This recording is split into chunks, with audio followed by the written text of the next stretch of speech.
Hello friends, welcome to job guide. 2023 সালে SSC MTS এর general অ্যাওয়ারনেসের যে সমস্ত প্রশ্নগুলো এসেছিল তার এমসিকিউ পর্ব 6 আজ আমরা দেখে নেব, যা 3 মে 2023 এর শিফট 3 এসেছিল। চলো শুরু করা যাক। কোন অ্যাসিড পাকস্থলীতে প্রবেশকারী ব্যাকটেরিয়া ধ্বংস করে? Nitric acid, hydrochloric acid, boric acid না ইউরিক অ্যাসিড? পাকস্থলীতে যদি কোনো ব্যাকটেরিয়া প্রবেশ করে তা ধ্বংস করে হাইড্রোক্লোরিক অ্যাসিড। Option B. পরের প্রশ্ন, নিচের কোন বাতাসের সাথে প্রচণ্ড ঠান্ডা ও শুষ্কতার সম্পর্ক রয়েছে? মৌসুমী বায়ু, ওয়েস্টার্লিস, ট্রেড উইন্ডস না পোলার উইন্ডস? প্রচণ্ড ঠান্ডা এবং শুষ্কতার সম্পর্ক রয়েছে উত্তর মেরু এবং দক্ষিণ মেরুর সাথে। সেখানে চলে পোলার ইস্টার্লিস, অর্থাৎ এখানে অপশন ডি হবে সঠিক উত্তর। পরের প্রশ্ন, বৈশাখী উৎসব প্রধানত কোন কোন রাজ্যে পালিত হয়? নাগাল্যান্ড, ত্রিপুরা, রাজস্থান, মধ্যপ্রদেশ, পাঞ্জাব, হরিয়ানা, তামিলনাড়ু, কেরালা? বৈশাখী উৎসব মূলত পাঞ্জাব এবং হরিয়ানা রাজ্যে পালিত হয়। Option C. এটি সাধারণত 14 অথবা 15 এপ্রিল হয়ে থাকে। পরের প্রশ্ন, ক্যাশ রিজার্ভ রেশিও অর্থ সরবরাহ নিয়ন্ত্রণের একটি ড্যাশ হাতিয়ার, গুণগত না পরিমাণগত? ক্যাশ রিজার্ভ রেশিও বা সিআরআর একটি পরিমাণগত হাতিয়ার, অর্থাৎ এখানে অপশন এ শুধুমাত্র 2 হবে সঠিক। রিজার্ভ ব্যাংক মনিটারি পলিসি নিয়ন্ত্রণের জন্য দুটো পদ্ধতি ব্যবহার করে, একটা কোয়ালিটেটিভ, একটা কোয়ান্টিটিভ। কোয়ালিটেটিভের মধ্যে আছে margin requirement, selective credit control, moral suasion. এবং কোয়ান্টিটিভের মধ্যে আছে একটি ডাইরেক্ট, একটি ইনডাইরেক্ট। ডাইরেক্টের মধ্যে আছে cash reserve ratio, statutory liquidity ratio, refinance facility ইত্যাদি। ইনডাইরেক্টের মধ্যে আছে repo rate, reverse repo rate, bank rate, MSF, base rate, MCLR, OMO, MSS এবং এলএএফ। পরের প্রশ্ন, কোন যুদ্ধের ফলে বিজয়নগর সাম্রাজ্য ধ্বংস হয়? রায়চূড়ের যুদ্ধ, হলদিঘাটির যুদ্ধ, তালিকোটার যুদ্ধ না আরকটের যুদ্ধ? বিজয়নগর সাম্রাজ্য ধ্বংস হয়েছিল তালিকোটার যুদ্ধে। Option C. এই যুদ্ধটা হয়েছিল জানুয়ারি 23, 1565-তে। এই যুদ্ধটা হয়েছিল বিজয়নগর সাম্রাজ্য এবং দাক্ষিণাত্য সালতানাতের মধ্যে। সেখানে বিজয়নগর সাম্রাজ্যের পতন ঘটে। বাকি যুদ্ধগুলো দেখে নাও। রায়চূড়ের যুদ্ধ, এটি হয়েছিল বিজয়নগর সাম্রাজ্য এবং বিজাপুর সালতানাতের মধ্যে 1520 খ্রিস্টাব্দে। সেখানে বিজয়নগর সাম্রাজ্য জয়ী হয়েছিল। হলদিঘাটির যুদ্ধ হয়েছিল মহারানা প্রতাপের নেতৃত্বে মেওয়ার বাহিনী এবং আম্বারের প্রথম মান সিংয়ের নেতৃত্বে মুঘল বাহিনী। এটি হয়েছিল 1576 খ্রিস্টাব্দে। আরকটের যুদ্ধ হয়েছিল ব্রিটিশ ইস্ট ইন্ডিয়া কোম্পানি এবং ফরাসি ইস্ট ইন্ডিয়া কোম্পানির মধ্যে 1751 খ্রিস্টাব্দে। এখানে ব্রিটিশদের হয়ে নেতৃত্ব দিয়েছিলেন রবার্ট ক্লাইভ এবং ফরাসি ইস্ট ইন্ডিয়ান কোম্পানির হয়ে নেতৃত্ব দিয়েছিলেন ডুপ্লেক্স। এখানে ব্রিটিশ ইস্ট ইন্ডিয়া কোম্পানি জয়ী হয়েছিল এবং এটি ছিল সেকেন্ড কার্নাটিক যুদ্ধের একটি অংশ। পরের প্রশ্ন, মহাবলীপুরম স্মৃতিস্তম্ভগুলো কোন রাজবংশের স্থাপত্যে নির্মিত হয়েছিল? চান্ডেলা, পল্লব, পালি না গুপ্ত? মহাবলীপুরমের স্মৃতিস্তম্ভগুলি পল্লবদের সময়কালে নির্মিত হয়েছিল। Option B. এবং এগুলি হয়েছিল 7ম এবং 8ম সেঞ্চুরিতে। পরের প্রশ্ন, ভি সত্যনারায়ণ শর্মা কোন নৃত্যের ক্ষেত্রে অবদানের জন্য 1970 সালে পদ্মশ্রীতে ভূষিত হন? কুচিপুড়ি, ওড়িশি, মণিপুরি না কত্থক? ভি সত্যনারায়ণ শর্মা 1970 সালে পদ্মশ্রী পুরস্কার পেয়েছিলেন কুচিপুড়ি নৃত্যে অসামান্য অবদানের জন্য। Option A. কুচিপুড়ি নৃত্য দেখতে পাওয়া যায় অন্ধ্রপ্রদেশে, ওড়িশি নৃত্য ওড়িশায়, মণিপুরি নৃত্য মণিপুরে, কত্থক নৃত্য উত্তর ভারতে মূলত উত্তরপ্রদেশে দেখতে পাওয়া যায়। পরের প্রশ্ন, ড্যাশ এ তার মাদ্রাজ অধিবেশনে ভারতীয় জাতীয় কংগ্রেস ভারতের জন্য একটি সংবিধান প্রণয়নের জন্য একটি সর্বদলীয় সম্মেলন স্থাপন করে? 1922, 1932, 1927 না 1915? 1927 সালের মাদ্রাজ অধিবেশনে ভারতীয় জাতীয় কংগ্রেস একটি সর্বদলীয় সম্মেলন স্থাপন করেছিল, কারণ ভারতের জন্য তারা একটি সংবিধান প্রণয়ন করতে চেয়েছিল। অপশন সি হবে সঠিক।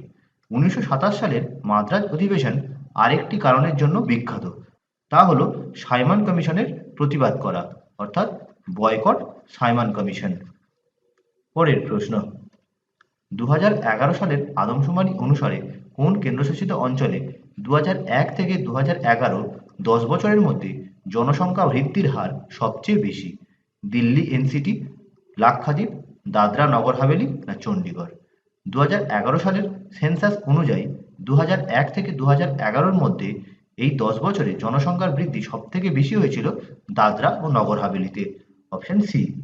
পরের প্রশ্ন, কোনেরু হাম্পি নিচের কোন খেলার সঙ্গে যুক্ত? দাবা, বক্সিং, ব্যাডমিন্টন না ক্রিকেট? কোনেরু হাম্পি তিনি দাবা খেলার সঙ্গে যুক্ত। Option A. পরের প্রশ্ন, নিচের কোন দেশগুলো 2024 সালের দক্ষিণ এশিয়ান গেমস আয়োজন করবে? ভারত, ভুটান, নেপাল না পাকিস্তান? 2024 সালের দক্ষিণ এশিয়ান গেমস আয়োজন করবে পাকিস্তান। Option D. এবং তা হলো 14তম সাউথ এশিয়ান গেমস। এটি খেলা হবে পাকিস্তানের শহর লাহোরে। এর মোটো হলো লেটস সেলিব্রেট দ্য গেমস। এখানে 8টি দল অংশগ্রহণ করবে। এর আগের দক্ষিণ এশিয়ান গেমস হয়েছিল 2019 সালে কাঠমান্ডুতে, নেপালের রাজধানী। এবং 2026 সালের 15তম দক্ষিণ এশিয়ান গেমস হবে বাংলাদেশের ঢাকায়। পরের প্রশ্ন, ইন্ডিয়া স্ট্রাগল ফর ইন্ডিপেন্ডেন্স কার লেখা উল্লেখযোগ্য বইগুলির মধ্যে একটি? শেখর বন্দ্যোপাধ্যায়, আর কে নারায়ণ, আর সি মজুমদার না বিপিন চন্দ্র? ইন্ডিয়া স্ট্রাগল ফর ইন্ডিপেন্ডেন্স এই বইটি লিখেছেন বিপিন চন্দ্র। Option D.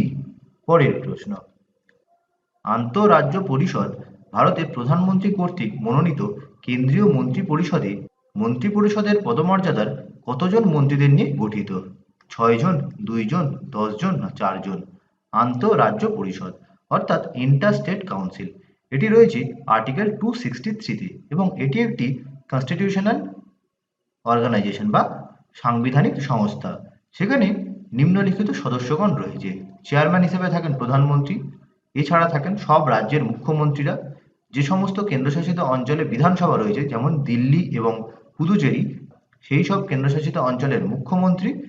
এবং যে সমস্ত কেন্দ্রশাসিত অঞ্চলে বিধানসভা নেই সেখানকার প্রশাসক অর্থাৎ লেফটেন্যান্ট গভর্নর বা অ্যাডমিনিস্ট্রেটর। এছাড়া থাকেন 6 জন কেন্দ্রীয় মন্ত্রী।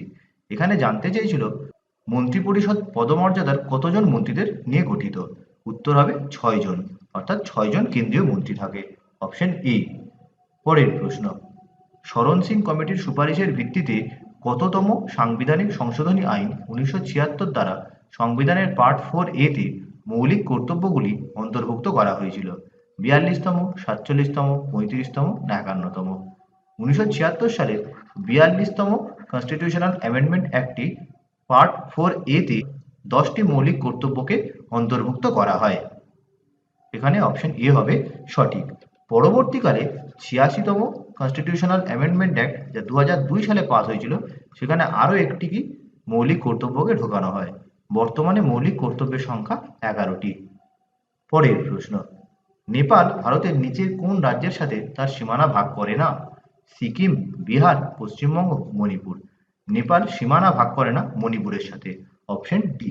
নেপাল ভারতের 5টি রাজ্যের সাথে সীমানা ভাগ করে, তা হলো উত্তরাখণ্ড, উত্তরপ্রদেশ, বিহার, পশ্চিমবঙ্গ এবং সিকিম। এবং সীমানার দৈর্ঘ্য প্রায় 1850 কিলোমিটার। পরের প্রশ্ন, মিশন কর্মযোগী প্রোগ্রাম ড্যাশের জন্য? ডাক্তারদের জন্য, নারী উদ্যোক্তাদের জন্য, সরকারি কর্মচারীদের জন্য না নির্মাণ শ্রমিকদের জন্য? মিশন কর্মযোগী প্রোগ্রাম এটি সরকারি কর্মচারীদের জন্য। Option C. এটি প্রধানমন্ত্রী নরেন্দ্র মোদী 2 সেপ্টেম্বর 2020-তে ঘোষণা করেছিলেন। পরের প্রশ্ন, নিম্নলিখিতগুলির মধ্যে কাকে 2001 সালে ভারতরত্ন দেওয়া হয়েছিল, যাকে সানাই বিয়ের মণ্ডপ থেকে কনসার্ট হলে নিয়ে যাওয়ার জন্য কৃতিত্ব দেওয়া হয়েছে? রবিশঙ্কর, আলী আকবর খান, হরিপ্রসাদ চৌরাসিয়া, বিসমিল্লাহ খান? 2001 সালে ভারতরত্ন পেয়েছিলেন ওস্তাদ বিসমিল্লাহ খান। তিনি সানাইকে বিয়ের মণ্ডপ থেকে কনসার্ট হলে নিয়ে গেছিলেন। পরের প্রশ্ন, 1895 সালে মহাত্মা গান্ধী অন্যান্য ভারতীয়দের সাথে মিলিত হয়ে জাতিগত বৈষম্যের বিরুদ্ধে লড়াই করার জন্য কি প্রতিষ্ঠা করেছিলেন? দেব সমাজ, ব্রাহ্ম সমাজ, নাটাল কংগ্রেস না সবরমতী আশ্রম? 1895 সালে মহাত্মা গান্ধী অন্যান্য ভারতীয়দের সাথে মিলিত হয়ে জাতিগত বৈষম্যের বিরুদ্ধে লড়াই করার জন্য দক্ষিণ আফ্রিকায় নাটাল কংগ্রেসের স্থাপনা করেছিলেন। Option C.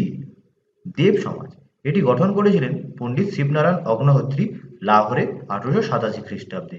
ব্রাহ্ম সমাজের প্রতিষ্ঠাতা রাজা রামমোহন রায় কলকাতায় 1828 খ্রিস্টাব্দে। নাটাল কংগ্রেস মহাত্মা গান্ধী ও অন্যান্য ভারতীয়রা দক্ষিণ আফ্রিকায় 1895 খ্রিস্টাব্দে।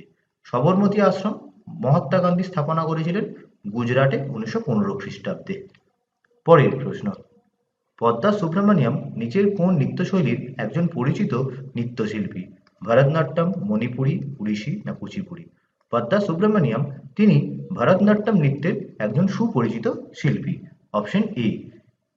এই প্রশ্নটা খুবই গুরুত্বপূর্ণ, কারণ পদ্মা সুব্রমণিয়াম 2024 সালে পদ্মবিভূষণে ভূষিত হয়েছেন।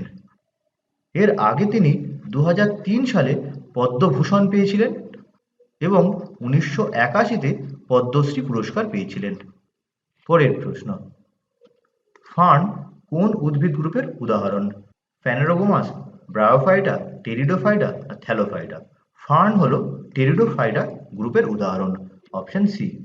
পরের প্রশ্ন, গ্রিক শাসক সেলুকাস নিকেটর যে দূতকে চন্দ্রগুপ্ত মৌর্যের দরবারে পাঠিয়েছিলেন তিনি হলেন কে? হোমার, স্ট্র্যাবো, হেরোডোটাস না মেগাস্থেনিস?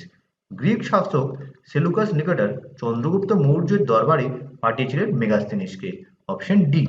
মেগাস্থেনিস ভারতে এসেছিলেন 302 খ্রিস্টপূর্বাব্দে। মেগাস্থেনিস ভারতের উপরে একটি বই লিখেছেন, তার নাম হলো ইন্ডিকা। পরের প্রশ্ন, হিন্দুস্তান অ্যারোনটিক্স লিমিটেড কোন সেক্টরের অধীনে আসে?